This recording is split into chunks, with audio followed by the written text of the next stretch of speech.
Welcome everyone to Unit 3 discussion on sovereignty, the nation and the state.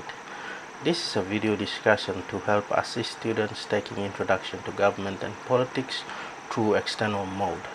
In this video discussion, we hope to discuss the differences between internal and external sovereignty, define what nation is and what nationalism is, and explain the importance of nation state and its attributes in relation to sovereignty, the nation, and state discussion. So what is this notion of sovereignty? Important here is that sovereignty is the supreme power or authority within a territory, encompassing the absolute right to govern, legislation and control both internal policies and external relations without external interference. Important to this idea is the idea of absolute right to govern. So there are various types of sovereignty, and more importantly in our discussion is the two types of sovereignty, that is the legal sovereignty and the political sovereignty. So when we say legal sovereignty, we are referring to the authority in which laws are created. Example, our legal sovereignty is taken out of the constitution of our country. That makes up the legal sovereignty. The political sovereignty, this resides in the entity that has political control and power, which can change through elections. This political sovereignty rests with the government. Now let's look at an example here. Our example is the Brexit. And to give a context, in 2016, the UK voted to leave the European Union to seek or to reclaim control over what is termed as national legislation and borders. So this is an example, a moment in which this issue of sovereignty becomes a clear picture in which it affects the UK's relationship with the European Union. The decision highlighted in the UK's desire to restore both its legal and political sovereignty, the right to make independent decisions free of European influence.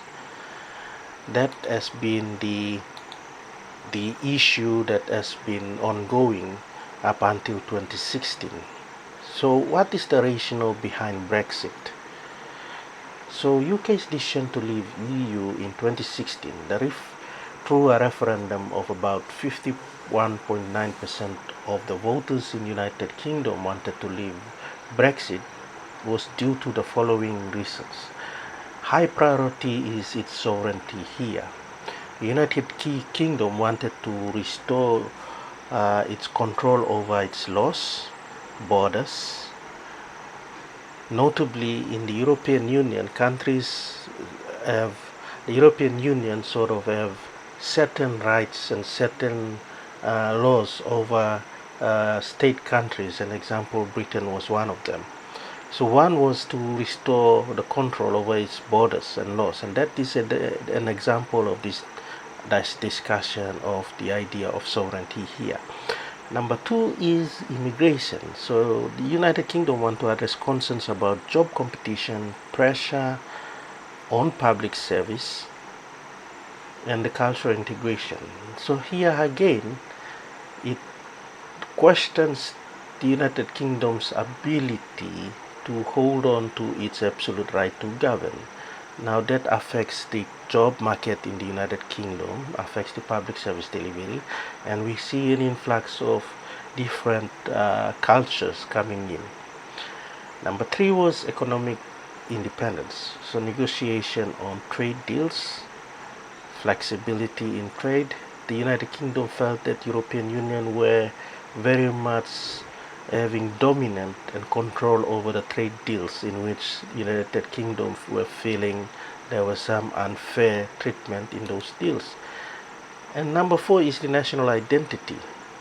In order to reaffirm British values and protect its institution, the Britain wanted to leave the European Union. Now, the issue here is that Britain's existence within the European Union has questioned Britain's absolute right to rule or govern itself as a nation, and the various issues that popped up questions Britain's legal and political sovereignty, as in our lecture discussion here. So sovereignty again here is the absolute right to govern itself when we talk about state, government, or different country. Now we're going to look at the next discussion on internal and external sovereignty. Now let's look at internal sovereignty. Internal sovereignty is the exclusive right of a state to govern its own affairs without external interference. It includes full authority over making and applying and enforcing laws within the state's territory. Important here is that the internal sovereignty, key aspects to it is in relation to lawmaking. So authority to create laws that govern its citizens. The absolute right of a state to govern itself is exercised through its lawmaking powers and its enforcement of its laws, so implementing and upholding laws within the country.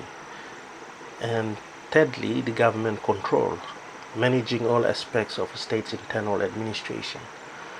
So in itself, these key aspects here highlight the importance of what constitutes internal sovereignty, which is the exclusive right of a state to govern its own affairs. Now let's look at an example here from Switzerland. So Switzerland has this exercise this direct democracy. Now what does that mean? So Switzerland exemplifies this internal sovereignty concept here through its unique direct democracy, where citizens play a direct role in the legislative process. Now citizens can propose changes to the constitution through popular initiatives or demand a binding referendum to approve or reject laws passed by the parliament. Now the impact to it is that this process ensures that Swiss governance reflects the populace will, highlighting the country's internal sovereignty here. Now we look at the key aspects of lawmaking, law enforcement, and government control exercised through the notion of direct democracy here. So remember, internal sovereignty is the exclusive right of a state to govern itself. Now when these key aspects are being exercised, lawmaking, law enforcement, and government control, and through our examples of the direct democracy in Switzerland, this constitute the external sovereignty notion here, internal rather sovereignty notion here. Let's move on to discuss external sovereignty. External sovereignty refers to the recognition of a state's sovereignty over its territory. So importance here, recognition of a state's sovereignty over its territory by other international actors. So it encompasses the right to enter into treaties, conduct foreign policies, and represent itself in international forums without interference from other states. Key aspects of external sovereignties are diplomatic recognition. This is the acceptance of a state sovereignty by other countries. International relations, which is the ability to engage freely in diplomatic trade and agreements. And participation in international organizations. Membership, for example, membership in entities like the United Nations, World Trade Organization, etc. So these key aspects directly relates to our definition here, which is the recognition of a state sovereignty over its territory. So diplomatic recognition, international recognition through international relations, and participation in international organization. Now let's look at an example of Kosovo. Now the background of it is that Kosovo declared independence from Serbia in 2008 following a long conflict, and there was subsequent intervention by the NATO. The challenges to this is that the path to external sovereignty has been complex for Kosovo. Okay, although it was declared independence from Serbia in 2008, not all countries, including Serbia and some other United Member States, not all of them recognize Kosovo's sovereignty. Now, this is important. When some countries do not recognize, let's say, Kosovo's sovereignty here, this questions its ability or questions the idea of external sovereignty here. Thus, Kosovo has diplomatic recognition, is able to interact freely in international relations, and affects its participation in international organization. Now, what is the current status today? Over 100 countries and in international organizations, including the United States and a majority of the EU member states, now recognize Kosovo as a sovereign state. However, its membership in the United Nations is still pending due to vetoes, they vote against, from some Security Council members, of which they rather not accept and recognize the sovereignty of Kosovo. So that is the current status now. So again here, important is that external sovereignty refers to recognition of state sovereignty over its territory. And when there isn't any or when other countries does not recognize a country's sovereignty, then it brings its external sovereignty into question. And we see that through our example of Kosovo. Now, leaving the discussion on sovereignty, let's look at the next discussion, which is the concept of a nation. So what constitutes a nation? A nation simply is a group of people, who share commonalities such as culture, language, ethnicity, religion, or history.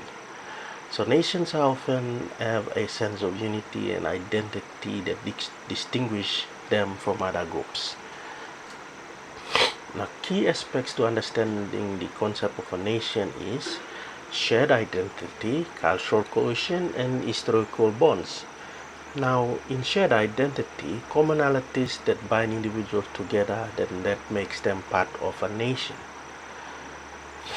Now, in relation to that cultural cohesion, there is relation to shared traditions, values, and practices. Historical bonds is in reference to common experience or historical narratives that contribute to a sense of shared past. Now, let's take, for example, the Kurdish or the Kurds.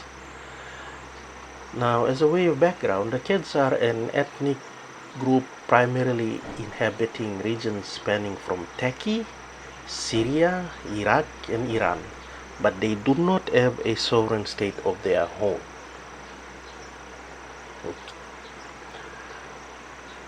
Now, the issue here is that despite living in different countries, the Kurds share a common language and cultural heritage, because the historical background is that the Kurds have a long history of persecution and marginalization contribute to their strong sense of nationhood.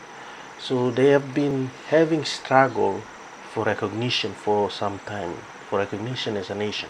So the Kurds have sought greater autonomy or independence that led to conflicts with the state in which they reside too. So this is a group of people that shared identity, culture, and history, but they are not recognized as a state.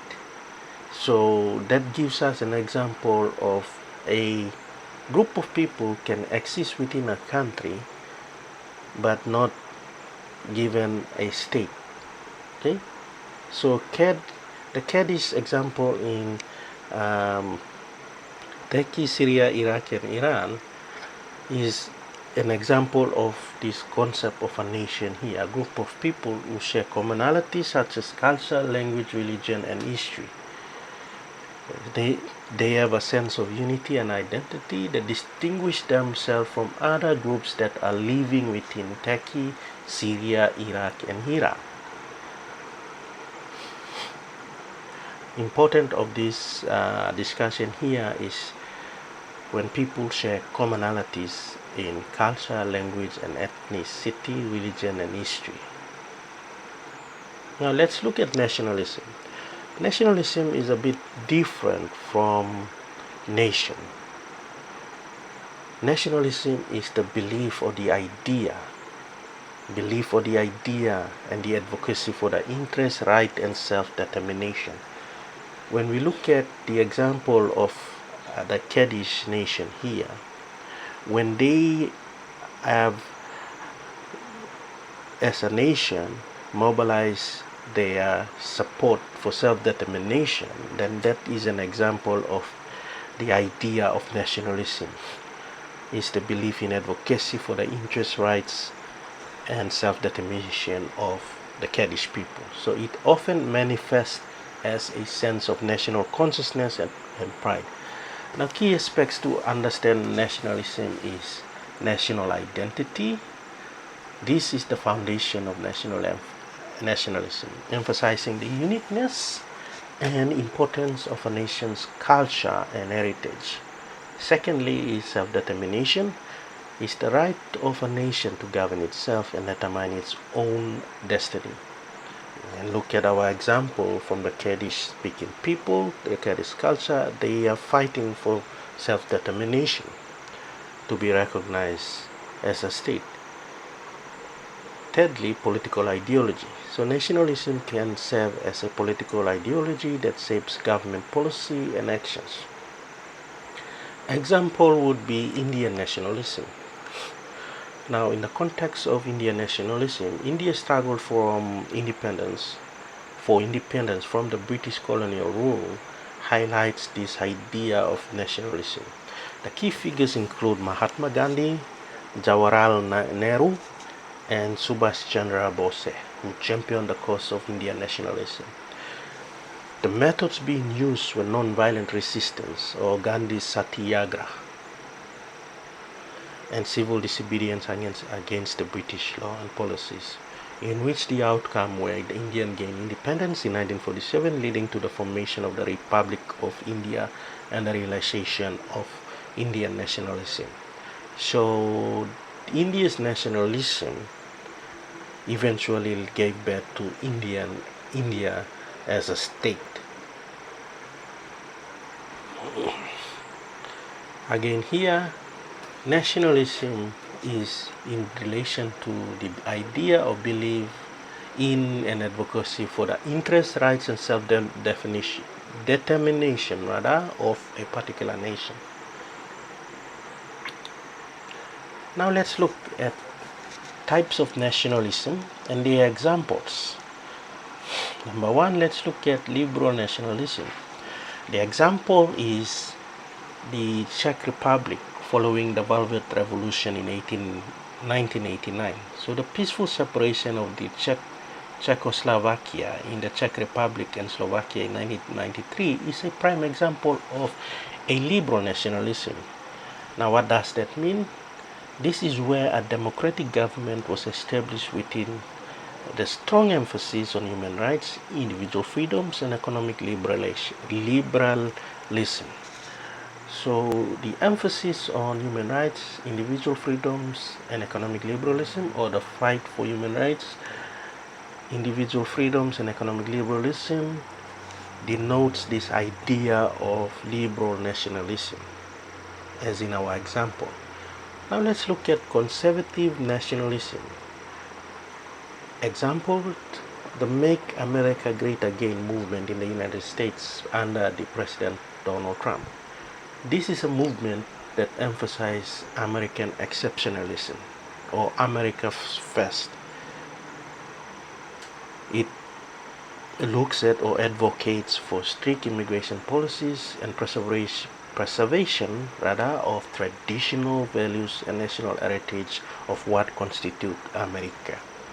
So this is a conservative nationalism to conserve America, to conserve what America means, to conserve American exceptionalism. Now the third types of nationalism, expansionist nationalism. Nazi Germany under Adolf Hitler is an example of this expansionist nationalism here. So this form of nationalism was characterized by aggressive foreign policy, territorial expansion, as seen in the annexation of Austria and invasion of Poland, and the idea of greater Germanic Empire, which led to World War II. So the Nazi Germany under Adolf Hitler constitute what expansionist nationalism is. The idea of expanding German or the Nazi Germany throughout the world during that time. Now the last type of nationalism is anti-colonial nationalism. Example, the Indian independence movement led by figures such as Mahatma Gandhi and Jawaharlal Nehru. This movement was aimed at gaining independence from British rule, heavily relying on non-violent protests and civil disobedience.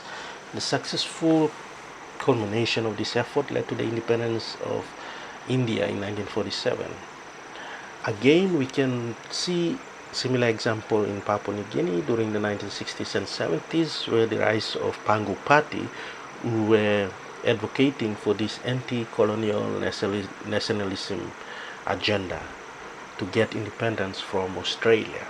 And in 1975, the Pangu Party under the first Prime Minister, Grand Chief Sir Michael Somare, achieved that aim. Now these types of nationalism and examples, there are various forms of nationalism, but for our discussion, we will stick to these four types of nationalism as an example to give us idea of the overall topic of nation and nationalism. Now let's move on to the nation state. The nation state is a political entity where the boundaries of a nation coincide with the boundaries of the state, and majority of citizens share a common identity and culture. This is where you have a nation and a state coming together. Now key aspects of a nation state includes population, homogeneous population. For example, the majority of the citizens share commonalities such as language, culture, and ethnicity. Sovereign government is another one. The state has full authority over its territory and citizens. Cultural cohesion, a strong sense of national identity and unity among the population.